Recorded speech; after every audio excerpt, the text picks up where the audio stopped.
Okay.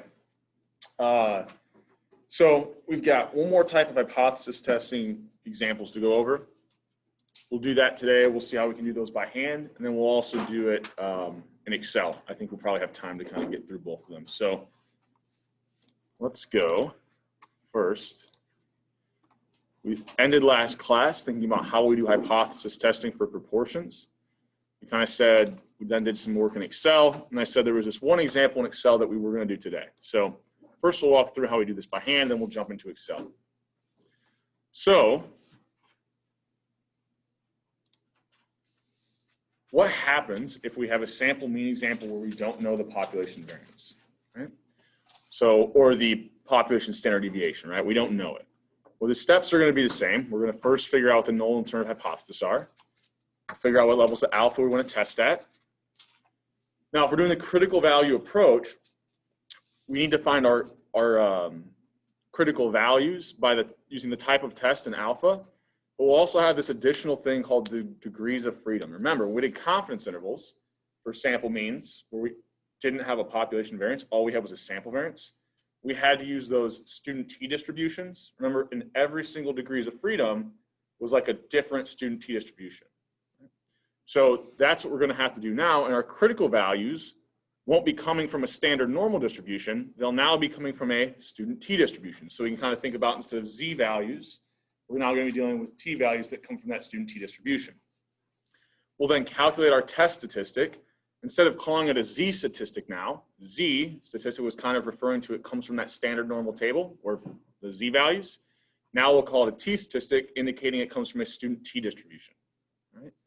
We won't do it in this class, but we can kind of think about it almost as, like there's this broad term test statistic.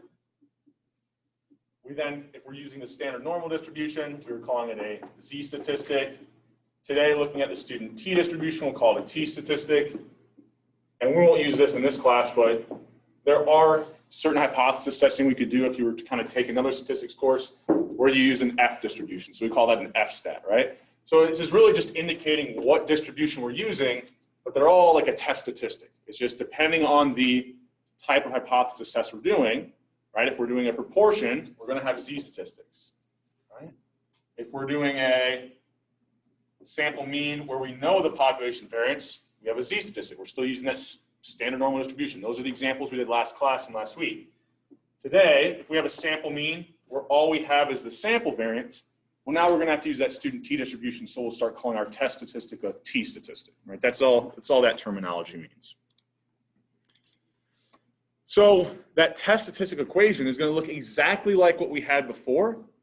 It's just now, instead of a population variance, all we have is a sample variance, right? Once we plug the numbers in, it won't look any different, right? We won't be able to kind of determine once you actually plug a number in there for the sample variance. So it's the exact same equation we were using before. You take the sample mean you found, you subtract the assumed true mean. Remember, this denominator represents the standard deviation of your sample means. Well, now that standard deviation of your sample means is not calculated using a population variance, but all we have is our sample variance. So once we have that, we see is our test statistic, or our t statistic now, is that in our rejection region based off the critical value that we had. If it's in that rejection region, we reject. If it's not, we fail to reject. Okay? And I'll walk you through how you could do the p-value approach with a student t-distribution as well. I'll also kind of show you why it's a little bit more problematic. It's a little bit tougher to do by hand. But once we go to Excel, we'll see it's actually pretty easy. Okay? So let's say we have this example where we want to test for whether or not the average home price in Muncie is different than 90,000. Right? So here, our null and alternative hypothesis, if we want to know, is it different than, we said anytime we see this terminology of different than, we should automatically be thinking about what type of tailed test. Two-tailed test, right? Because really what we're saying is, I want to find if this is sample, if the true population mean is any other value other than 90,000 or not equal to that 90,000. So that's my alternative hypothesis. I'll assume the opposite is true, which is that it's equal to 90,000, right? So we've got this equal to sign, our null, not equal to sign, the alternative. We know we have this two-tailed test. So we take a sample, we find a sample mean of 85,000. We calculate the sample variance from these 51 homes, and we get it's about, what, 100 million? So we've got a two-tailed test here. automatically, I'm going to set this up just so we can think about what this is looking like. So I've got this assumed true value for my population mean of 90,000. Okay? So I know my sample means should be normally distributed around that value if it in fact is the true population mean. Oop. I saw a sample mean of 85,000. Okay? I can also almost think about this as, what's the standard deviation of my sample means? Well, that's just the square root of my sample variance, which was what, 100 million? All right, so this guy was my sample variance, divided by my sample size, which we had was 51. So this is what I'm dealing with, right? So the next thing I'm going to do is show you how we could find our critical values, right? Now our critical values are now going to come from a student t distribution, because all we have is a sample variance. So when I turn 85,000 into a test statistic, it's now a t statistic, right? It's coming from that student t distribution. Because I only have the sample variance, I know that once I convert that into a, once I subtract the assumed true mean, divide by the standard deviation, it's going to be a little off because that's sample variance, right? Divided by n minus 1 instead of n. And so the process, though, is still the same. I can find the value, it's now going to be from that student t distribution, that gives me alpha in the tail. Right? But that's only if I'm dealing with a left tail test, right? If we go back to the original null and alternative hypothesis here, we said we have a two-tailed test, right? So it's actually going to be that even though I saw 85,000 as a sample mean, and that went against my null hypothesis, it would have been equally as likely for me to see 95,000 as my sample mean, and that would have went against my null as well. Now we're dealing with a one-tailed test. Finding sample evidence on the other side doesn't go against the null, it actually supports it. But with a two-tailed test, evidence on either side would go against it, and so we can think about if we were wanting to find the p-value, the total p-value would actually be here. When we're finding our critical values, we're now going to have pairs of critical values, which will really be the same value. It's just that now it's the value that gives me alpha in the tails, so alpha over 2 in each tail, right? Alpha is kind of our type 1 error. It's the total area in those tails for a two-tailed test, which if we have two tails, then each tail would have half of alpha, right? Because they'll be equally sized tails because our critical values with the two-tailed test, remember we have a pair of critical values, are going to be the same value, but one's going to be positive, and kind of think about it as one's going to be negative. Right? But this is still a symmetric distribution, so the area to the left of the negative value, if we look at the same value of positive, the area to the right of it would be the same, right? Because this student t distribution is still centered around 0, and it's a symmetric distribution. So when we look at these critical values, we want to find the values that give us alpha over 2 in each tail. So the first one I'll think about is, let's say alpha is 0.01. What area is going to be in each tail here? Well, alpha divided by 2, 0.01 divided by 2 is 0.005. Okay? So we want to look up on our student t table an area in the tail of 0.005. What value would give us that at degrees of freedom of what? Well, if our sample size is 51, finding the degrees of freedom was simply subtract 1, n minus 1, so 50. Right? So we'll go here. Okay, I have it pulled up. Now, one kind of annoying thing about this t-table is it's actually dealing with the right side of the distribution. So if I ever want to find something on the left, what I have to remember is, well, it would be all these same values, but instead they would all be negative, right?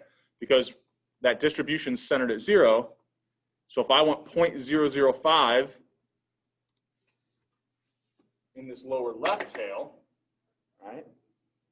I look at 0.005, that table's dealing with the right side, which is fine, right? Because I want that value as well. I want 0.005 over here as well. It's just that I'll have to remember, if I say I had a left tail test, when I go to that table, it's all those values. I can look up the area I want in the left tail, but it would be that as my critical value, but negative, right? Because I know I'm dealing with a left tail test. For this two-tail test, it's fine. We want 0.005 in either tail. So we go. We want 0.005 in the upper right tail, as well as wanting it in that lower left tail. We then go down to our degrees of freedom of 50. Keep on going. At degrees of freedom of 50, the value that would give us 0.005 in that upper right tail would be 2.678. So we just found this value was 2.678, which means we would also have the same critical value over here on the left side, but negative. So that's our pairs, of critical values, negative and positive 2.678. That would give us 0.005 in the upper and lower right tail. We could go through the same process and look up a different alpha. So let's say I wanted to look up an alpha of 0.05. Actually, sorry, before I move on, we weren't quite done. Once we have our critical values, we need to determine our rejection region. So for a two-tailed test, we go to the left of our negative critical value, to the right of our positive critical value. So if we see a test statistic, if once we turn our sample mean into a test statistic, if that test statistic is in this range, we reject. If it's anywhere not in that range, we fail to reject. Okay? What we're essentially saying with that critical value is, if I see any test statistic that's more than 2.678 standard deviations away from the assumed true mean, then I'm okay rejecting that as the true mean. If I see any sample evidence that's less than 2.678 standard deviations away from that assumed true value, I'm not comfortable that the probability of seeing something that close to that assumed true value is high enough to which I'm not confident enough to reject that. Right? I'm not confident enough to reject what I assumed to be true. So we could go find our test statistic now. I think, make sure I didn't kind of miss anything here that I wanted to say here.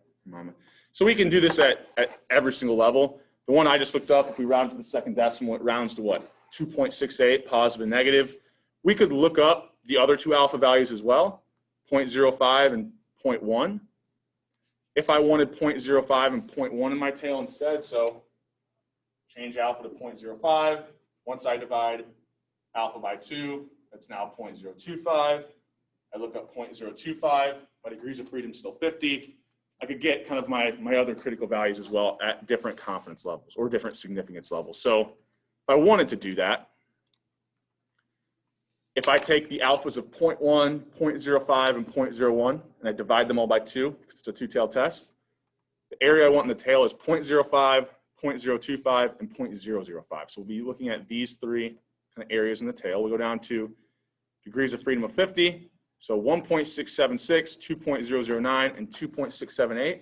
Those will be our critical values for, those three different significance levels. And remember, at each significance level, we'll have a pair of critical values. These values, positive and negative. So that's kind of what this is here. Rounded to the second decimal, just so it looked a little bit cleaner on the slide. Right? But if we wanted to actually go out to the third decimal, we could with that student t-distribution table. Okay? Any questions on that before we keep moving? Yeah. When you looked up the 0.005 and Yep. over 50 instead of 51, that was like equating to the n-1, right? Is that why you did that? It's just our degrees of freedom is defined by whatever our sample size is minus 1. Now, once we start to go, probably after the second exam, we'll start looking at some things that we calculate degrees of freedom differently. But here, it kind of comes from that denominator of that sample variance, right? N-1 is kind of telling us how far away or defining how much that student t-distribution will differ from the standard normal. Because remember, as n gets larger, that difference between the student t-distribution and the standard normal goes down, such that once we get down to a degrees of freedom of infinity, which is kind of theoretical, right? You can't, even if I took a sample size, you know, I mean, it's theoretical. How can I take an infinite sample size? It's very difficult to do with the examples we're looking at. But if I did, that student t distribution for degrees of freedom of infinity, that's actually exactly the same as a standard normal distribution. Right? So the degrees of freedom is kind of defining how far away this student t distribution is from having a variance of 1, right? Or how far away it is from being a standard normal distribution. Yep. Any other questions before we keep moving here? So we have our 3 pairs of critical values, right? And I kind of showed you how we find those on the table. So what's our test statistic, okay? So I think on the board I have up here the 99% level, and I'll kind of show you what it would look like if we wanted to test against all 3 of the levels at the same time in a second. So what's our test statistic? Well, if we think about what we found, right? We found sample evidence that was less than the assumed true mean. Well, that assumed true mean, if we try to convert that sample evidence into a t-value or a test statistic or a t-statistic, if I find something to the left of this assumed true mean, my test statistics are going to be negative, right? And if we looked at the equation that we have for calculating our test statistic,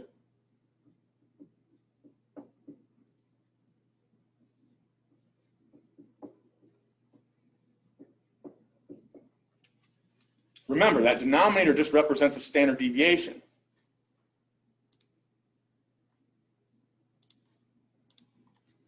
If a standard deviation is in the denominator, that's always positive, right? The variance and the standard deviation are always positive. So really, if I find something below the assumed true mean, I'm going to have a negative test statistic, which is what I have here.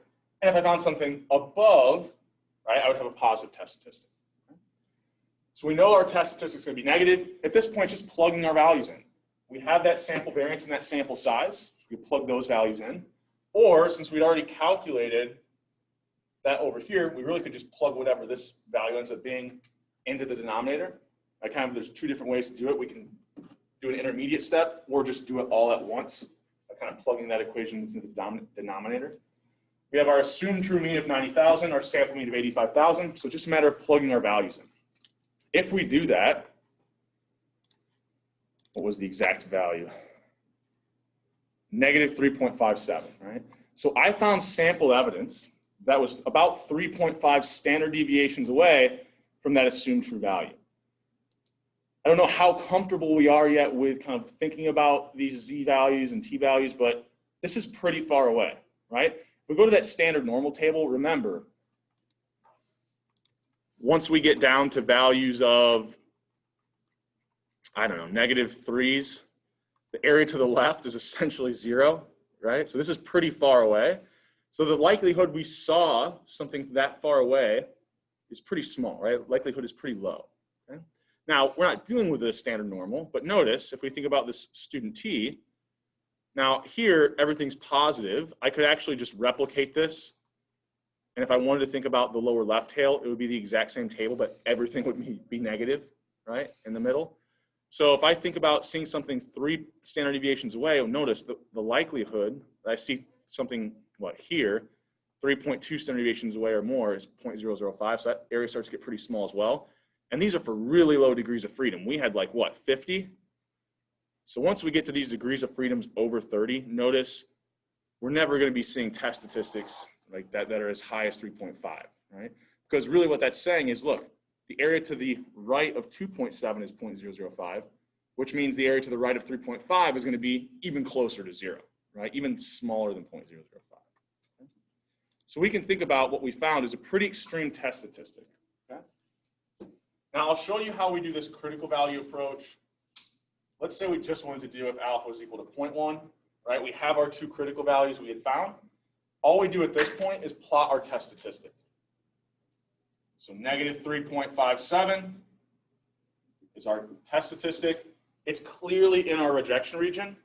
So remember, this was built for an alpha of 0.01, so we can reject at the 1% significance level or reject with 99% confidence.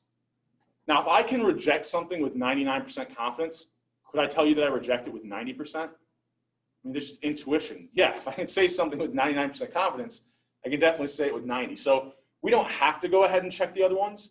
If you're ever asked if you can reject something, like you can say something with a certain level of confidence, here, if I can say it with 99, I can say it with 99, 95, and 90, right? Any level of confidence below 99%, I could reject as well, right? Now, if I want to say something like, can I reject with 99.9% confidence? Well, I don't know unless I find the critical values for that, right? But here, anything below that definitely will. And if we wanted to prove that to ourselves, if we go back to the slide where we had all 3 critical values for each different alpha, if I can remember the values right, I think it was like, now I'm going to run out of room here, but 2.009.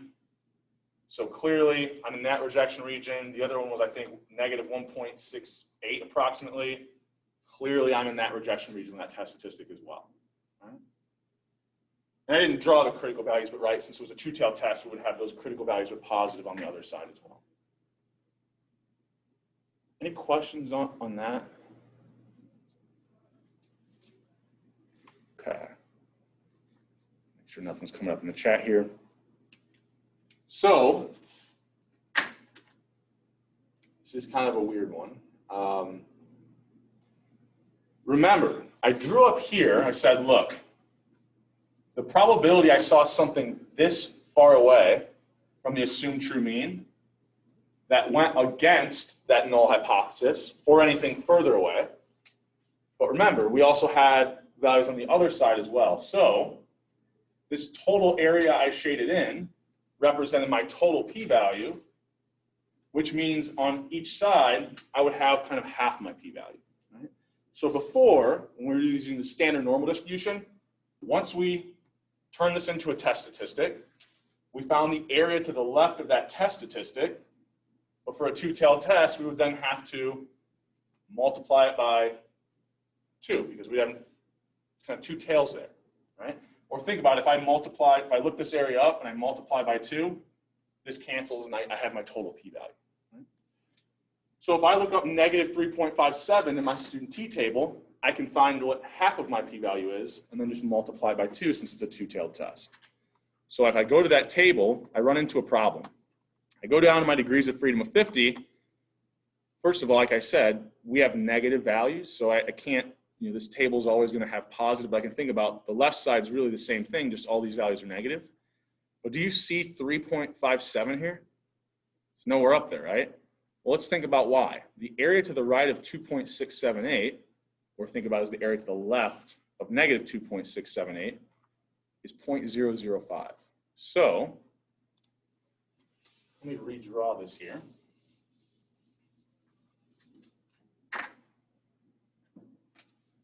We're looking at that student t distribution. If I think about 2.678, if the area to the left of that is 0.005, what is the area to the left of negative 0.357 have to be?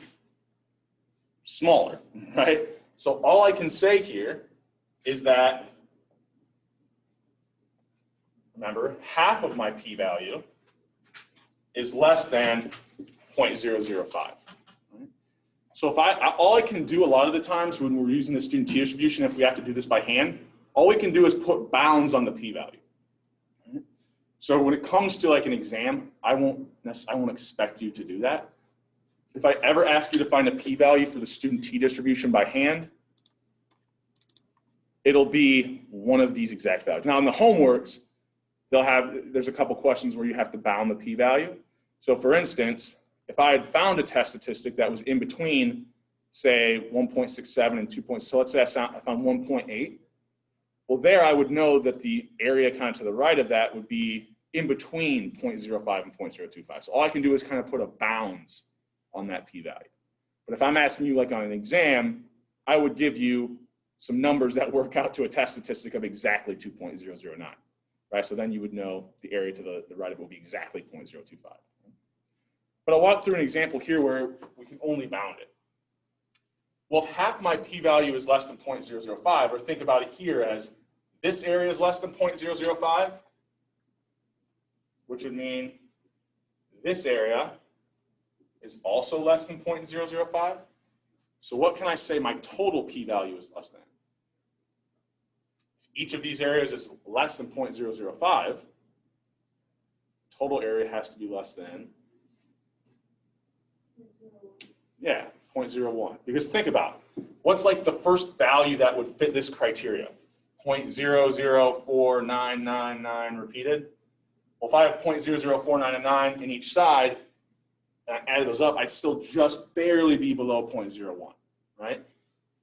Now, if you want to think about an easy way to remember it, it's just like we were doing before, right? Even if you have a bounds, you just multiply it by 2. If half the p-value is less than 0.005, the total p-value is less than 0.005 times 2, or 0.01. Right?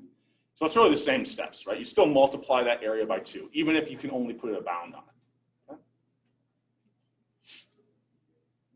Questions on that? Keep moving. So the p-value is a little bit tougher. That approach is a little bit tougher to do when we have only a sample variance. The critical value approach, you can kind of see here, was a little bit easier, I think. So let's go work through one more example where we don't do a two-tailed test. So let's say we have an unknown population variance here. So I want to test for whether or not, I repeated the word that, the birth weight is less than the national average. So if the Indiana birth weight is less than the national average. So the national average is 3,287. We want to test for whether Indiana's mean birth weight is less than that value. So that's what we want to test for. That's in our alternative hypothesis. So we want to test for whether or not that true population mean for Indiana births is less than that national average, 3,287. We assume the opposite is true, which is that it's greater than or equal to 3,287. So what type of tailed test do we have here? We look at the alternative hypothesis. We have a less than or left tail test, right? Only sample evidence on the left side of the distribution, or less than that assumed true value, would be evidence that supports the alternative, or said differently, evidence that goes against the null. Okay?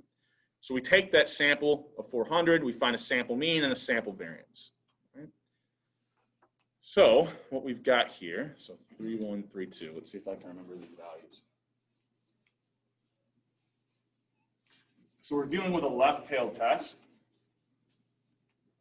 We've got our distribution of sample means will be centered around that assumed true value of 3,287. We found, I already forgot it. My memory isn't what it used to be. 3132. All right. 3,132. We can find our critical values, figure out where our rejection region is going to be. It's a left-tailed test, so we know our critical values have to be what? Negative, right? Remember, our student t distribution still centered around that mean of 0. So now with a one-tailed test, it's just the critical value that gives me alpha total in that tail. Okay? So let's say I want to do an alpha of 0.01. And I have a sample size of 400, so my degrees of freedom would be what? My sample size is 400, my degrees of freedom is just that minus 1. So 399, so really large. So if we go to the student t table here, the area 1 in the tail, let's say we did that alpha of 0.01. My degrees of freedom starts to skip a bunch of values, right? So in an exam or something, I won't give you an example where you don't see one of these exact degrees of freedom. But in practice, right, if I'm trying to use this table, I'll choose the degrees of freedom that's closest, right? Just for the sake of this example. So we'll choose that 500. Okay? So at 0.01, it's going to be 2.334. But notice, if I round these to the second decimal, once I get past this degrees of freedom of 100, this rounds to 2.33. That'd be the same value I find from that standard normal distribution if I round it to the second decimal, right? So this is where we said any sample size over 100, the standard normal is a pretty good approximation for that student t distribution. Right? And I kind of maybe run out of time today, but if we don't get to it today, I'll show you how in Excel, right, we don't have to use that approximation because we have a built-in function that can use any degrees of freedom. But, by hand, if I want to go up to 500, this is going to be just an obnoxiously long table that I don't want to have to, carry around or look at, right? So we can find that critical value of 2.33. Now the problem is, this is dealing with the right side of the distribution. I had a left-tailed test, so it won't be 2.33, it'll be negative 2.33, right? Because it's a symmetric distribution. So if I want the area to the left, it'd be the same value, but negative, right? So negative 2.33, it's my critical value at the 1% significance level. Now we could look up the other ones as well. It's the exact same process. We'll get a lot more kind of practice with these hypothesis testing over the next week or so. So I'm not going to go through every single one, but we just looked up one, the highest level, right? The 99% level. So if we can reject that one, we can reject every level below that as well. So the next step, well, what's our test statistic, right? Now that we have our our critical value in our rejection region, which, as a reminder here, our rejection region would just be the area to the left of our critical value, right? I always said kind of like an easy way to remember is draw an arrow into that tail. Right? So what's our test statistic? And if we looked up the other three critical values, here's what they would be. Sorry, other two critical values. We looked up this one. So we talked about the standard normal. If I think about this, I found something below the assumed true mean, so I know my test statistic has to be negative. I'm going to go out on a limb here and guess I put this value in there because it's probably the true value, and I put one positive, one negative, so you had to remember that when I'm calculating this test statistic, I take my sample evidence or my sample mean, which was below the assumed true mean, and subtract the assumed true mean from that, right? So we'll get a negative t statistic or test statistic. Sure enough, here was our formula that we have to use to find the test statistic. Didn't change, it's always the same. We just plug in our sample mean, our assumed true mean, our sample variance, our sample size, and we get about negative 4.6. We said in the previous example, if we were negative 3.5 standard deviations away or 3.5 standard deviations below the assumed true mean, that's pretty far. So 4.6 is really far, especially when you have a sample size of 400. Right? So if we think about plotting our test statistic, it's negative 4.6, something, 7 maybe. And you can see it's clearly in our rejection region, right? So at the 99% level, or the 1% significance level, I can reject that assumed true value of 3,287. So when the null hypothesis was that Indiana had a higher, right, 3,287 or higher, or the national average or higher, we can reject that. Really saying we found sample evidence that Indiana's average birth weight is quite a bit lower than the national average, right? And if birth weight is a pretty good indication of health, like that's a problem, or infant health, that's a problem. Any questions? Yeah. You chose the alpha. Yeah. Right? It wasn't given in the question. So we always have, yeah, so technically, if we go back to the question, kind of shortcutted it. We looked up one alpha, which was this first one. These are like part 2 of the question. So, I mean, think about it as part 2 of the question. Really, when we start out with a hypothesis test, it's one question. Do we reject or fail to reject this, whatever we're testing for? It's just the steps that we have to take to get on what kind of each one of those steps, I'm like presenting as a different question, right? First, what's the null alternative? That's the first step. Right? What are the critical values for the whatever alpha level you want to choose? Well, here you could choose 3 different levels and test against all of them. You're kind of performing 3 hypothesis tests like at once. But yeah, I'm really just breaking this down to steps. So once I have my critical values, what's my test statistic? Because I need my test statistic to compare to my critical value to be able to make my rejection decision, right? And that rejection decision is like what I started out wanting to find. It's just I have to find all these other things along the way. Right? And sometimes I show you how to find the p-value, but you would never have to like find critical values and the p-value, right? You can choose one of those approaches to get to that rejection decision. but because I might ask you how to find one, or, there might be a question about how to find a p-value. I'm trying to show you both approaches sometimes simultaneously. Does that make sense? Yeah. Okay. But yeah, you're always given alpha like on a question. Yeah. So on the other one where it had the 10%, 5%, 1%. Oh, here? Should you always just test for 1% first, because then you'll be able to just likely say it's the 5 to 10 one? Should I always test for the 1% first? Well, I mean, I guess it's how comfortable are we with this? Because really, if I'm looking up from a student T distribution and I want to find these three, I could have just said, all right, I'm using this degrees of freedom. It was close to the degrees of freedom I had of 500, even though my degrees of freedom was 399. I could just say, well, look, here's my alphas of 0.1, 0.05, 0.01. If I'm using this table, I can grab all three of those pretty quickly, right? But your thought process is right. If I want to save myself some time, and like even when I'm plotting these, right, it's hard for me to plot three critical values unless I had like a lot more board space. And so if I test against that 1% significance level or alpha 0.01, if I can make my rejection decision at that level, then yeah, it saves me a lot of time because I know if I can reject with 99% confidence, I can reject at every level below it. Yep. It's a good question. Any other questions before we keep moving here? All right. Try to do this Excel where I think we'll get pretty far into it. So I just kind of repeated here some of this critical value and p-value approach just so we have that for next class. So it's just anything new, just some repeated reminding us of the steps. So let's see how we do this in Excel. Right? So I'm going to pull from that blank file that we had done a bunch of work in last class, and we'll kind of complete it today. Okay. So here's the sheet when we have an unknown population variance. So I had some more of that e-cigarette data, and I had the age that someone first tried an e-cigarette, right? And this was mainly middle school, high school students. This first observation just happened to be at the top, which was someone was 9, which I thought was somewhat alarming.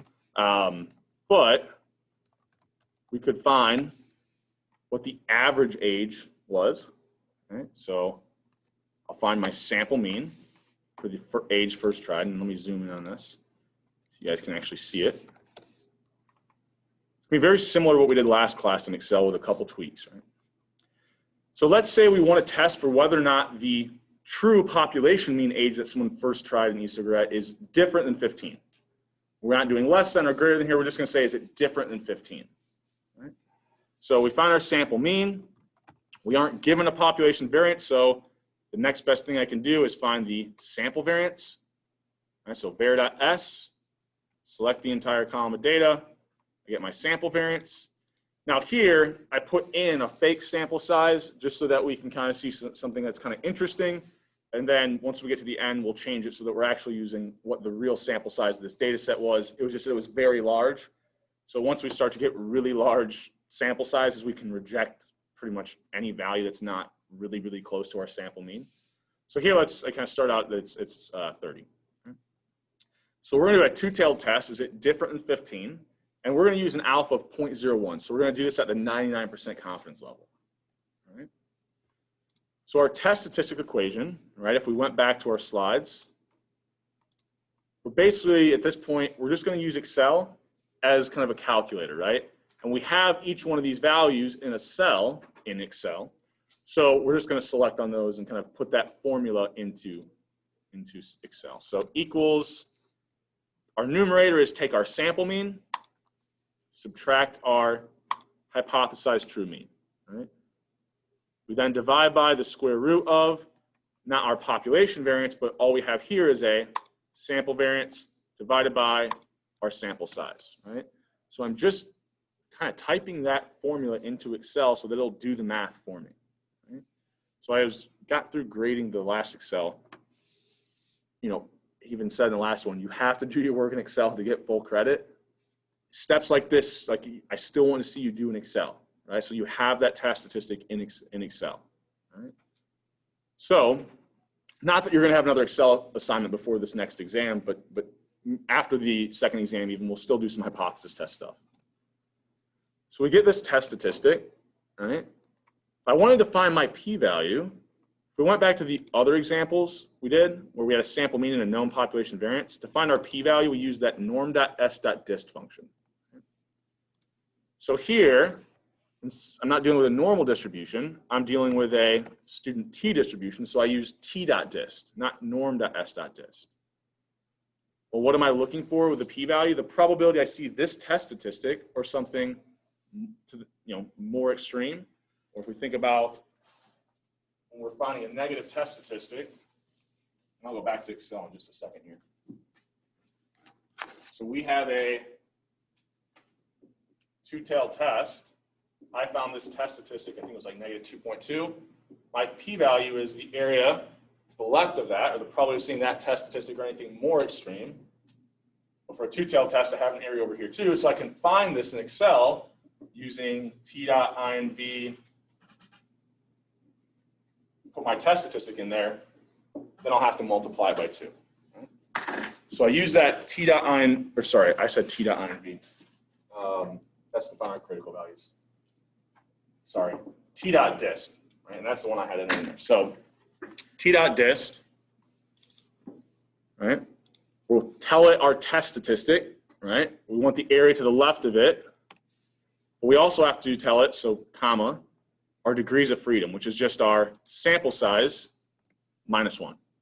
And then the third thing is, are we looking for it to be cumulative? Yes, we want the area to the left, so comma 1. Right? Now, that cumulative thing, I mentioned this a couple times when we've done work in the past, but I saw some confusion maybe on some of the Excel assignments. If you put a 0, it's not giving you the area to the right. That's not what it's doing. I know it would make sense if that was the option they put into it, but that's not what it does, all right? So we're always going to use it to find the area to the left, and then if we did want the area to the right, you would do 1 minus that, right? Well, we don't in this example, but I just, for kind of broader, kind of more general. Right? So t.dist, select our test statistic, comma, tell it our degrees of freedom, which is our sample size minus 1, comma 1, give me the area to the left. But we said it's a two-tailed test, so the other thing, the final thing I have to do is multiply it by 2. All right? Okay, so I get a p-value of about 0.03. Now, another way I could have done this, if I remember right, is there's a, whoops, I put a period in front of the t. t.dist.2t. So if you want to use this, essentially all it does is multiply it by 2 for you, right? It looks up the area to the left of your test statistic and it multiplies it by 2. Sorry, I shouldn't say that. It looks up the area that's more extreme than the absolute value of your test statistic and then multiplies it by 2. So this function, however it was written, however it was programmed, which it could definitely, they could change this, but I don't know, they haven't over the years. If I try to tell it my test statistic, comma, and then my degrees of freedom, what it should do is look up the probability I saw something that far away from the assumed true mean or anything further and then multiply it by 2. For whatever reason, the way it's written, it can't recognize negative values.